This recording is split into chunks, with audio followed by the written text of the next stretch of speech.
The ColecoVision was a very ambitious console for the time, offering arcade-quality graphics that were a vast improvement over its competitors like the Atari 2600 and Mattel Intellivision. Overall, the ColecoVision sold pretty well for Coleco, which was originally started as the Connecticut Leather Company. Coleco's attempt to follow up on that success was a very ambitious home computer package called the Adam. But production problems, faulty hardware, and poor management decisions led to the Adam's demise and Coleco's exit out of the video game industry entirely. This is the main unit of the Coleco Adam. Inside is a Zilog Z80 processor clocked at 3.58 MHz. It also contains 64 kilobytes of RAM and 16 kilobytes of video RAM. On the front of the unit here, you'll see what looks like a dial-up modem jack, but that's actually where you plug in the keyboard. Data storage is available via built-in cassette drives on the front as well. Standard cassette tapes could not be used because they weren't sufficient enough quality to store the data reliably, so Coleco sold high-quality tapes specifically made for the Adam.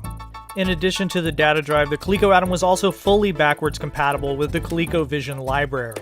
Once the unit was powered on and a cartridge is plugged in, flipping the switch on the right would cause the Adam to switch to the cartridge port. Let's take a look at the right side of the console. Here on the right side we have two controller ports for two standard ColecoVision controllers, as well as a little drop-down door here for the expansion module interface, which you could use with any of the ColecoVision's expansion modules.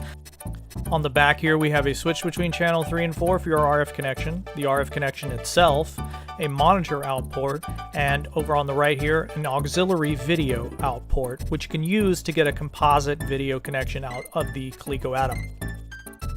Finally, here on the left side, we have the most annoying thing about the Coleco Adam, and that is the power jack, which we'll go over in just a second, as well as a port for the Adam Link modem.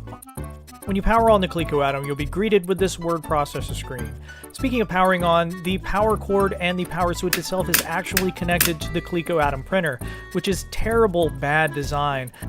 The printer that came with the Coleco Adam was actually a decent quality printer for the day, but the fact that you have to have it attached to use the computer at all is a real problem, especially if you have limited space. Let's plug in the keyboard here to the front of the Coleco Adam's main unit and take a look at my keyboard. It's pretty yellow from age, but that's kind of par for the course for these computers.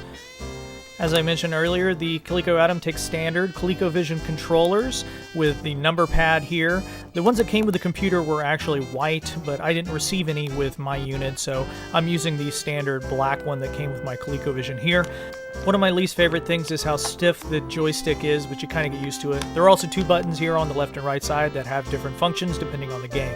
Now let's compare graphics. This is the standard ColecoVision version of Donkey Kong, and in my opinion, it's a very, very good port of the game. But here we have the Adam version of Donkey Kong, and it's much more beefed up. While it takes a little longer to load, it's a much more enhanced and complete version of Donkey Kong. Here you see we have the intro screens from the arcade game. Sadly, this is the only Coleco Adam game that I own, so I can't show you any more comparisons. They're kind of hard to come by, and they don't turn up very often on eBay. But what I can do is show you some more ColecoVision games playing on the Adam.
Well, there you have it, my look back at the Coleco Adam. Though I like what the Adam has to offer, unfortunately it just had too much going against it.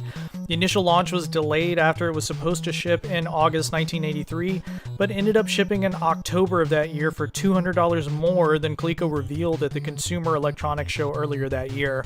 Also, many of the initial batch of Adams were returned as defective units. Some have even estimated that number of returned Adams was as high as 5 out of every 6 sold, which is astounding if you think about it. And there were also issues with leaving a cassette in the drive while powering the unit on, because the Adam generated a surge of electromagnetic energy when it was powered on. It could actually erase all of the data on the tape. So if you have one of these things, don't leave your tapes in the machine when you're powering it on. Ultimately, all of these issues were just too much to overcome. Coleco announced in the same year that the Adam was released, a loss of $35 million, and then the Adam was only on the market for another year after that, discontinued in January of 1985.